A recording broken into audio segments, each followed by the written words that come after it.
In the salt-crusted fishing town of Astoria, Oregon, where the Columbia River finally surrenders to the Pacific, winter nights come early and bite hard. On the docks behind the old cannery, a huge black and white tomcat had reigned for almost 9 years. Locals called him simply Tux because he looked like he was wearing a ragged tuxedo, half his face snowy white, the other half midnight, one ear shredded to ribbons, the tip of his tail missing. Nobody knew where he came from. Some said he jumped ship from a Russian trawler. Others swore he'd been born in the hold of a derelict crab boat that sank in 2015. Whatever the truth, Tux owned the waterfront. Fishermen tossed him scraps. Tourists snapped photos of the pirate cat. Children were warned not to pet him. He had a stare that could freeze blood. Then, one January evening in 2024, everything changed. Maria Delgado, a 34-year-old widow who ran a tiny coffee kiosk on Pier 39, was closing up after the last ferry left. The wind howled like a dying thing. She was wrestling with the metal shutter when she heard it. A low, gravelly sound that wasn't quite a meow. It almost sounded like a man clearing his throat. She froze. Out of the shadows limped the biggest cat she had ever seen, Tux. He was limping badly, dragging his left hind leg. His tuxedo fur was matted with blood and fish guts. One eye was swollen shut. Yet when he reached her boots, he sat, regal even in ruin, and looked straight up at her. And he spoke. Not a meow, not a yowl. A hoarse, rusty, unmistakable phrase rolled out of that torn mouth. I love you. Maria dropped the shutter with a clang that echoed across the water. She thought the grief of losing her husband 2 years earlier had finally broken her mind. The cat repeated it, softer, almost pleading. I love you. She knelt, trembling, and extended a shaking hand. Tux pressed his entire forehead against her palm like a supplicant. His purr started somewhere deep in his chest and rattled like an old diesel engine. That was the night Maria's life cracked open and let the light back in. For the next 6 weeks, Maria fed him every night. She bought the expensive canned tuna, the rotisserie chicken, the little cartons of heavy cream. Tux never left the pier. He claimed a cardboard box lined with an old navy blanket she brought him and refused to follow her the 3 blocks to her tiny apartment. I can't force you, she whispered into the dark, but I'm not giving up. She started filming him on her phone. At first, just for herself, proof she wasn't crazy. Every evening when she arrived, Tux would hobble over, sit, and greet her with that broken baritone, I love you.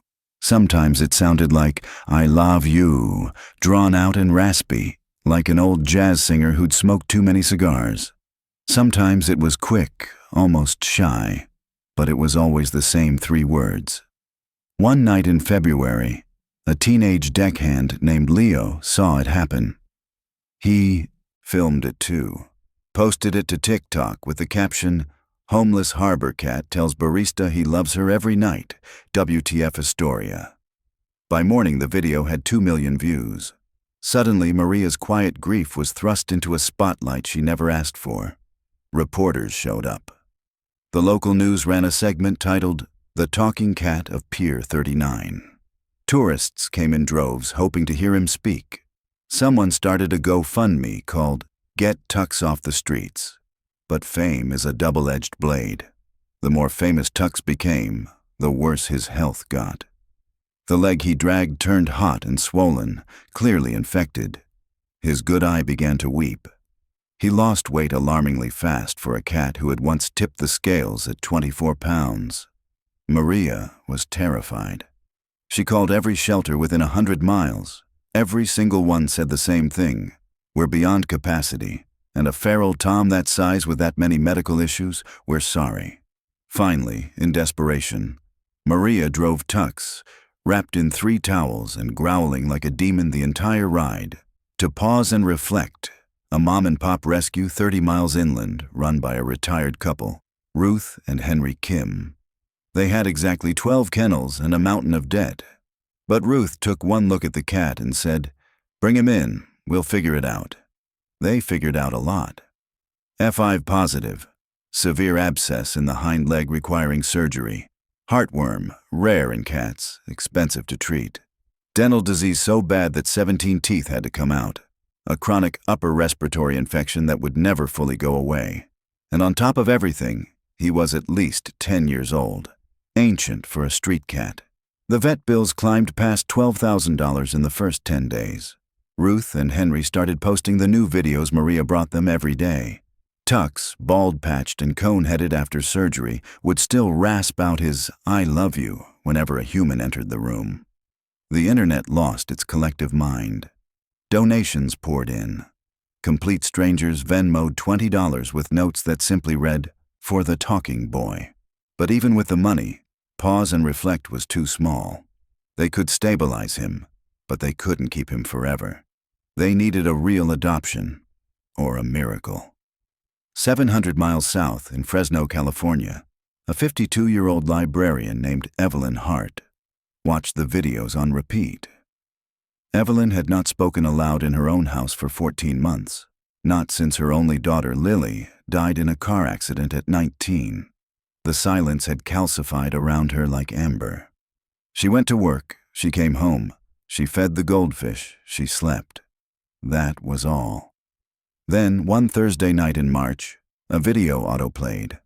A massive black and white cat with one ear and no teeth, looking straight into the camera, rasping, "I love you," like gravel poured over velvet. Something inside Evelyn broke, not into pieces, but open. She played it again, and again, 50 times, 100. The next morning she called in sick for the first time in 23 years, got in her car, and started driving north. 14 hours straight. She only stopped for gas and to cry. When Evelyn walked in to pause and reflect on a rainy Saturday afternoon, Ruth Kim took one look at the exhaustion carved into her face and knew. "He's in the back," Ruth said softly. "He's had a rough morning, but go slow." Evelyn stepped into the cat room. Tux was curled on a faded quilt, cone still on, breathing shallow. When the door clicked shut, his one good eye opened. He stared at her for a long time. Then he stood, shaky, painful, limped 3 steps forward, and sat directly in front of her boots. He opened his mouth. Nothing came out at first, just a wheeze. Then, with all the strength left in his battered body, he forced the sound up from somewhere sacred. "I love you." Evelyn sank to her knees. 4 words she had not heard anyone say, not even in her dreams, since the night Lily died. She reached out. Tux immediately flipped over, belly up, and began purring so loudly the cone vibrated.